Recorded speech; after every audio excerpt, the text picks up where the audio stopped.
Can you tell we think they're trying to break from the norm? Hello. Hello. Are we starting it now? Yeah. Oh. Okay. Who's there? Okay. Who's there? Hello. Hello. I'm Raven. I'm Mia. Face reveal. It's the Face reveal at 10K. it's the 10K face reveal. Face reveal at 1 view.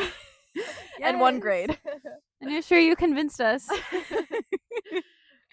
Okay. It's the 90% face reveal. Face reveal at 90%. yes. And are we still two girls with one brain cell? Is that still our branding? Of course. Well, yes. Cheers to mics. Ding. We've upgraded, obviously. Yes. Yes. We have our new setup, our new location. Yeah. And we're professionals now. We're real podcasters. We are. So let's go. Okay. And today we're doing a lot of talking about different things. Today we're talking a lot about a lot of stuff. As you know what? As you do on a podcast. Yeah. Today we're talking about visual culture and third spaces and just our culture. I don't have much. I am 100% white woman, but you know what? I didn't like script and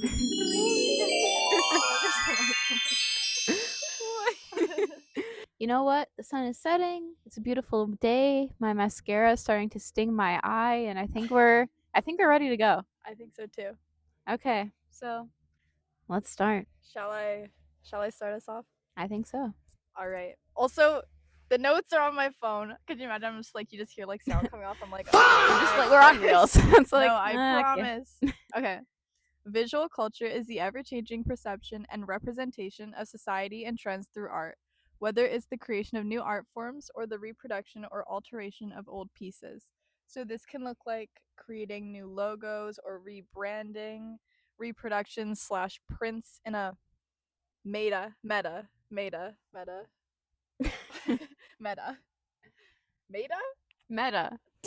it! In a meta. Zuck, Mark Zuckerberg. No. In a meta way. Meta. Thank goodness I brought my glasses. Visual cultures change and adapt with time, trends, and current events. These images can challenge narratives, spark questions and conversations, and overall change or influence the way we see things. Yay. That's me looking off into the distance. Okay. Ew. Alrighty. Ew. Okay. By the way, 2 adults in a park on a playground. Well, what are you gonna do? What are you gonna do? What can you do? In my neighborhood. So yeah. I know these people. Okay. Okay, so now we're on to more stuff about visual culture and kind of like why visual culture. So like kind of like shifts in it and why can there be a shift in visual culture? Kind of similar to you look at like fashion outlets and things like that, like why there's a shift in trends, or you go to like TikTok or Reels or stuff like that, and it's like why are people changing up their content or changing the way they do things? And there's a variety of different reasons. One can just be like wanting a shift in the norm, right? So people are tired of like being a certain way or things looking a certain way, and once I don't know, things can be out of the norm and then people copy that aesthetic so much that it becomes basic, and then people are tired of it being basic, so then they need to. Someone is at the park. Hello.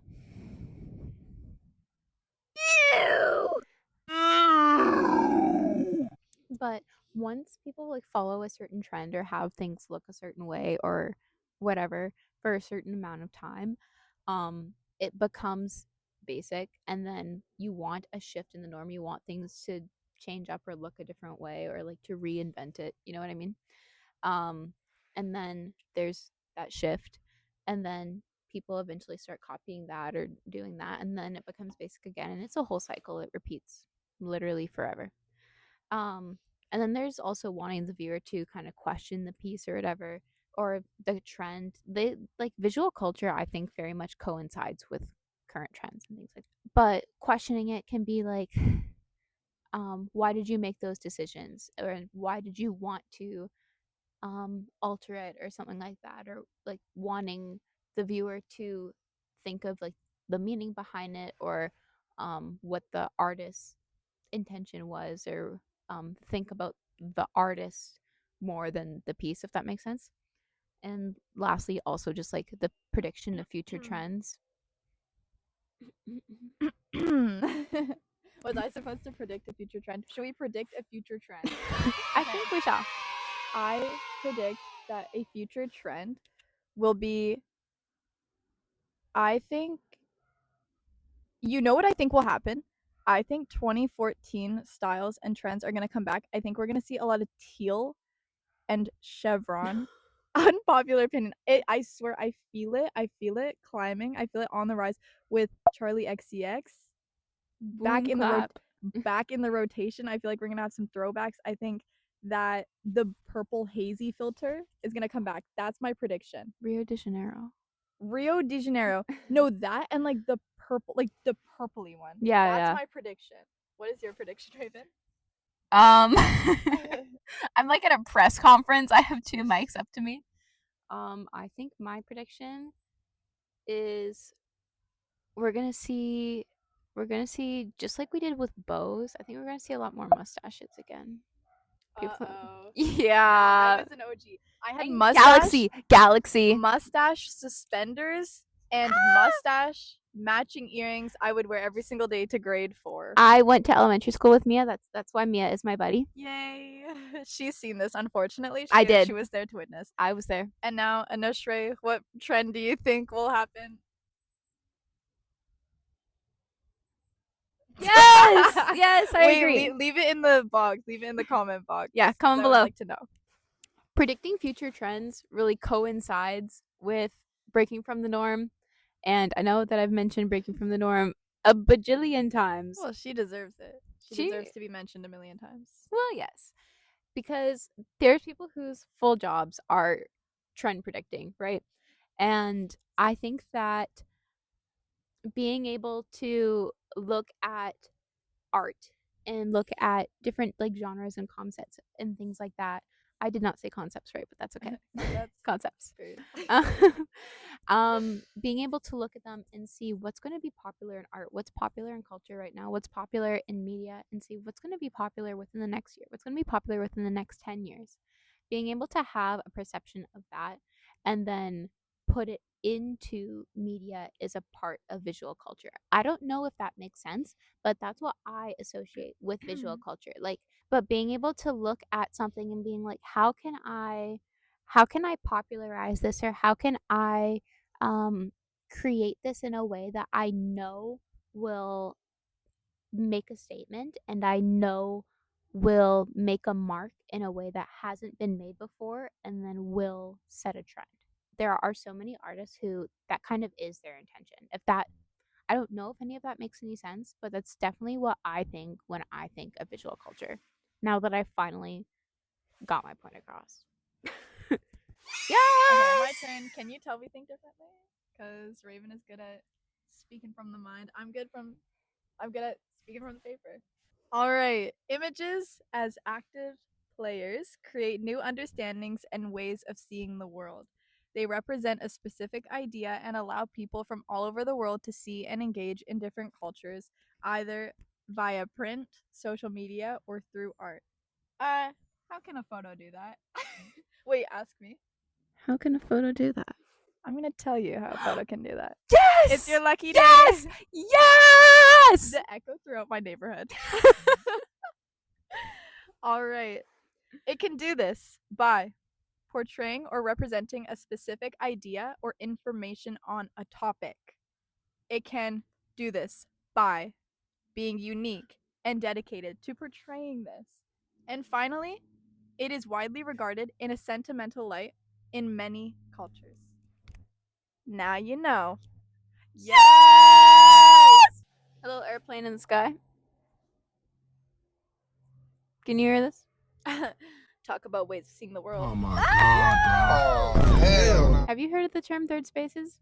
I haven't. Well, I have because I swear I read the course material, but I'm pretending like I have it for the video. I have not, Raven. What is it? Well, Mia, you've come to the right place. I know quite a bit about third spaces because I work for the city and I work in the recreation department and I keep hitting my claw clip on the playground bars. Keep it in my claw clip? Keep hitting my claw clip. Oh, I was like, and I keep it in my claw clip. And I was like, what does that mean? What happened? Anyway. A third space is an area where you can go away from home and away from work or school. I'm not judging. And you can go to do kind of leisurely things. So this can be somewhere social. This can be somewhere where you go to rest or relax, somewhere where you go to be active. So the most popular third space is a park. Where are we at? Where are we at? Where are we at, Mia? A park.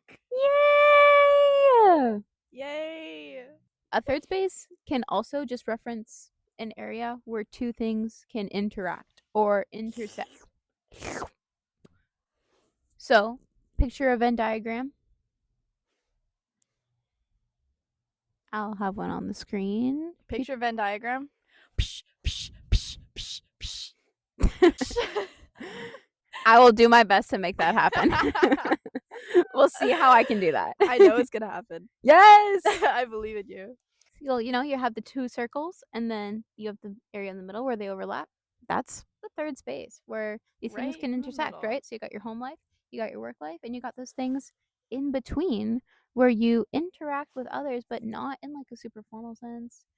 And you're not at home, right? Where you're super lounging, but you're not at work where you're like president business, With the Craggle. What the freaking Craggle? President business with the Craggle. You're a secret third thing. You're master builders. I love the Leica movie. Me too. All right, continuing on to third culture. So, like a third space, a third culture is a place or an idea where two cultures can overlap or intersect, once again, like a Venn diagram. A lot of us with mixed or different ethnic backgrounds have a Venn diagram of our own. Like me. Many artists will try to mix their cultural backgrounds in their art, or those not from North America will try to have a Western appeal that creates an intersect between their heritage and Western culture, either to make a statement or in hopes to break through in a new place in the world. That's a sparkle sound effect. Yeah. At me. No. So, an example. We each have an example of this. Yes. But my example, well, to preface both of our examples, are not. They're not paintings. They're not paintings. They're not drawings. No. They're not sculptures. They're not even Hey, prints. you know what? Well, They're a secret third thing. they're a secret. Hey, they're right in the middle. Hey, let's go. My thing is a book. And it's because when I was going over the course material for this week, this is the first thing I thought about. Okay. So I hope this is okay. But I am someone who's a huge, huge reader. It's my thing. And if I don't stop hitting my claw clip on these bars, I don't know what's gonna happen, but it won't be good. The first thing that I thought of is I'm a big contemporary fiction, contemporary romance reader. Sorry. Romance. Contemporary romance as a genre is such a white woman, Western dominated genre. It really is. It's written by white women, for white women, and read by white women. And obviously, it's not exclusive, but that is predominantly what it is. Hey, I've read half of it. Get it? Because you're half white. Anyway, and I thought about the book. I've read this book. It was called Dating Dr. Dill. The name of the author is escaping me right now. I'm someone who's terrible with names. I thought that was the name of the author. I was like, escaping me. What the Name of the author here. bleep? Um, but she is a South Asian woman, and the entirety of the book is about South Asian culture, and it is honestly, it's a wonderful book, and it's rated really well, which is really great to hear because I'm someone who's like really active on Goodreads, and like forums and stuff like that about romance books and just like books in general. Um, and I see a lot of criticism and things like that when books aren't written a certain way, and the certain way is like again catered towards white women, predominantly white women like white characters, um you know what I mean. Um, and the characters in this book are all South Asian, and it's very refreshing to see that a book succeeded so well, and was able to showcase another culture in a genre that seems so locked into being white, if that makes sense. It does. Um, and that's where I think of this Venn diagram because it started to really break norms. This book came out a couple of years ago, and it was around the same time that I think contemporary romance, I mean, it's always been a big genre, but it started to really take off. And since then, I've seen so many other similar books come out. I think it was really something that, because it was so well received, um, it inspires so many other authors to put out um, books. Like, not just, I've seen a lot of South Asian authors now come out with a lot of contemporary romances, but even not that, like, not just that, I've seen so many other ones. Hello, this is Editing Raven. I wanted to come in and make another point because I just cut out one, so I want to come back and kind of reiterate. What I mean by other ones and kind of what I'm trying to make with my point about dating Dr. Dill, but I don't think I hit it quite right, is that the genre of contemporary romance, that being all of the romance books that are, say, popular on TikTok right now, that you see at the front of all of like Indigo and these local bookstores and things like that, the ones that people are especially talking about right now are so dominated by white female authors, especially from America. So I'm talking about authors like Emily Henry, Ali Hazelwood, um, Lynn Painter, such and such, Christina Lauren, and not saying that they're not good authors. These are authors that I absolutely love. They're who got me into this genre and really into reading.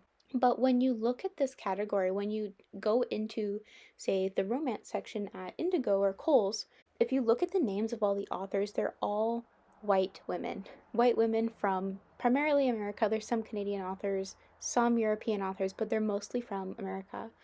And I'm not saying that Dating Dr. Dill is like the first one, obviously not. Um, but in my experience, it was kind of the first one that I read. Was didn't come from, like a white European background, but also was about their cultural heritage and like the author's culture seeped into the book. And that's something that even you don't see a lot of in my experience from the books that I have read and what I interact with online. I could be completely wrong, but I see even a lot of authors will write main character, female or male main characters that are, say, like there's an Asian female main character and she ends up with a white man, but you learn absolutely nothing about her background. You learn all that you know is that she has like Korean parents. And Dating Dr. Dill was kind of one of the first ones where I felt like I actually had learned something while engaging in just a romance novel. And since I've read that, and like I said, I read it a couple years ago, um, but since then, I feel like there's been a lot more books like that have started to come out. So I wanted to kind of clarify that point because that's what I'm getting to. I just don't think that I'd fully said it in the way I meant to. And it's like, again, the Venn diagram of like one culture here, another culture here, and it's like this is how it's mixing in the middle. And in the case of Dating Dr. Dill, it's showcasing a culture in a genre and area of publishing that is so Western and European that it's like breaking free of the norms, just like visual culture. Norms And hate to see it coming. literally, and it's pushing through in a way that they both can mix. And it's becoming more popularized, and children Okay, are coming to so play so on the the playground. so children. Oh, they said so. There's a lot of people here. Okay, so there are children coming to play on the playground, but there's no parents. I guess we have to move. This is Hello. true. I guess we shall move. I guess we to a shall move. bench. Okay, Perhaps. location change. This is the third time we're filming this. Can you tell? We're in my car, BMO. Mini! And it's time for me to talk about my artist that I chose. Yay! And my artist is also not a painter or a traditional artist, I guess. They're a director. Okay, this is my third time trying to get through this because I'm not the best at voicing my ideas, so hopefully this makes a little bit more sense. So, this question reminded me of a film I have watched kind of recently. Also, that's what I was saying. I don't read a lot, but I watch a lot of films and it's something I'm very passionate about. So, that is why I've picked the film The Queen of My Dreams. And the director is, I hope I'm saying this right, Fazia Mirza. I hope that is correct. And it's a story of a mother and a daughter and their coming of age in different eras and in different countries, specifically America and Pakistan.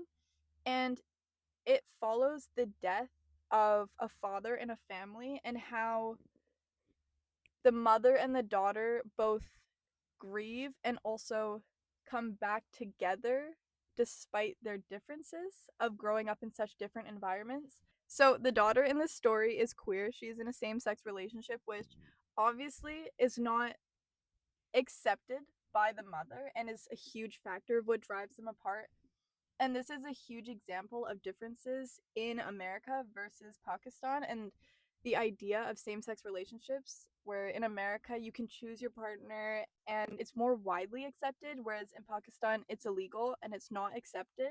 And so the mother kind of sees this as a disappointment and something to be ashamed of. So this is a huge factor of what kind of drives them apart.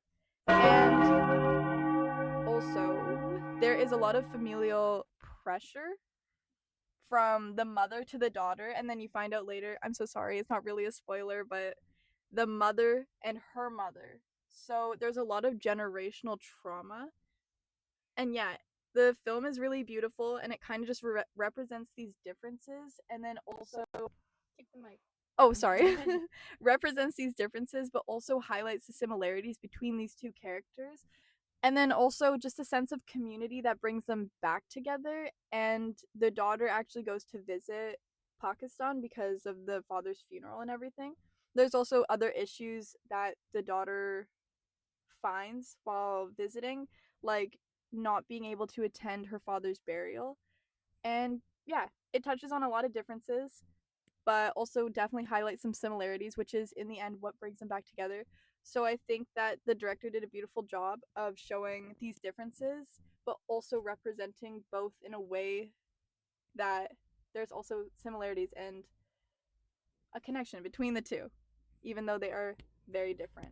That makes sense. Again, my brain is kind of like feeling like scrambled eggs. My ideas don't come up very well. I like it And though. then, yeah, in the end, the similarity despite the cultural differences, is growing up as a female and the common struggles with that.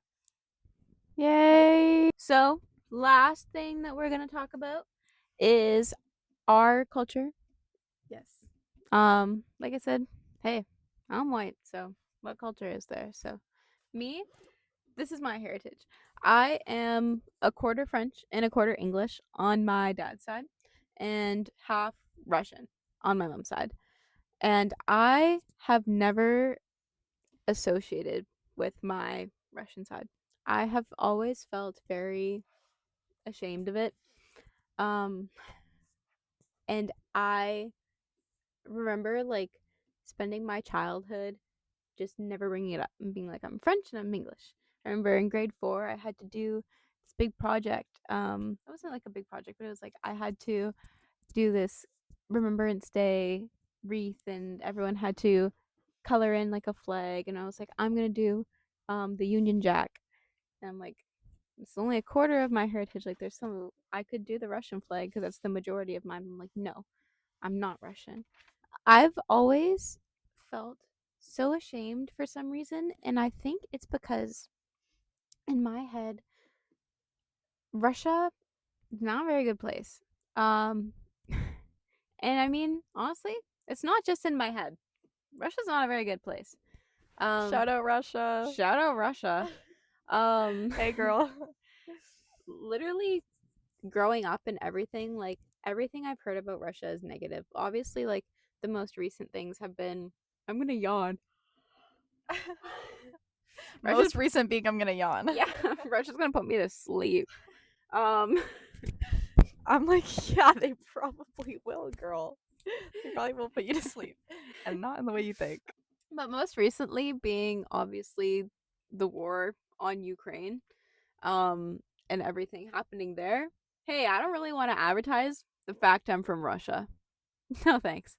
Um, and I remember all of the doping scandals when I was like a younger kid, and you were like, like going into adolescence, like hearing about Russia doping in the Olympics and things like that. Putin as a person, hey, I don't want to associate with the fact I'm from Russia. And also just like the way that the culture is there has just never been something I want to advertise. Russia is such a heavy drinking place and everything. I'm someone who doesn't drink. Um and I've just felt so ashamed. Which it might be silly, honestly, but I feel like I just shouldn't bring it up or anything like that. Um so what I've started to do is see where I can find some kind of positive Russian role model. Sally. I've started to like look for where I can find positive Russian role models, and the biggest one, especially female, that I can find has been in tennis, because tennis is a huge part of my life. It's my favorite thing to watch. Like the number one female tennis player in the world, Arina Sabalenka, is a Russian woman. Um, and even in hockey too, like a lot of the like hockey players from the NHL, majority of them right now are from Sweden, but there's quite a few from Russia as well. So that's somewhere I can look. Like it seems like I have to look in sports, which is kind of hard also because of the doping thing, but I have to find somewhere. And it's just kind of something that I've had to come to terms with. Like I said, it was especially as a kid that I felt that way. But as an adult, I'm like, now I have to actually like take a step back and look and try to separate myself from the bad parts, or what I deem to be the bad parts of the culture, and recognize that I'm my own human being. Yeah. So I'm talking about my heritage. Yes! All right, my turn. Yay. Yay. Okay. I'm like yelling. Okay. Okay. All right. So I am half European and half Indian.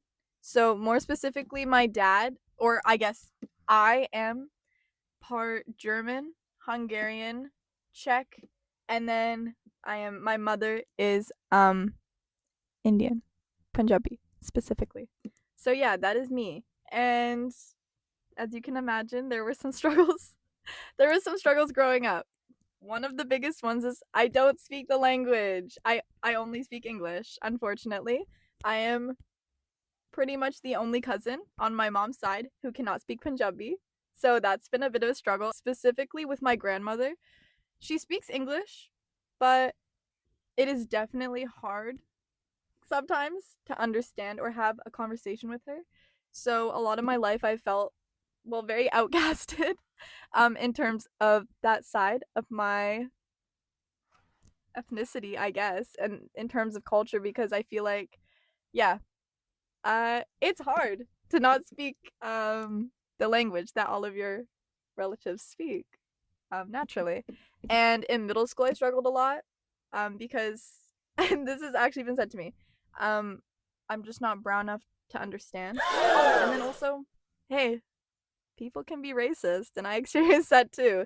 So literally, I was right. I felt like I was right in that middle place, just like a weird unknown ground.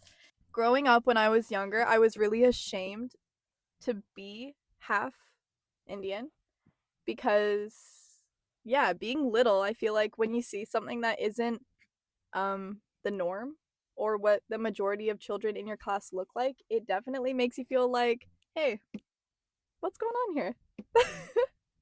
And so that was a big struggle for me growing up. Some things that I have struggled with now more than when I was younger, growing up that I still see are certain like aesthetics in like Western media, if that makes sense, like the clean girl aesthetic, where we're slicking back our hair. Because I remember specifically going to school and seeing my fellow South Asian friends with oil in their hair, keeping, oh my gosh, taking care of their beautiful, healthy hair. And that wasn't cool.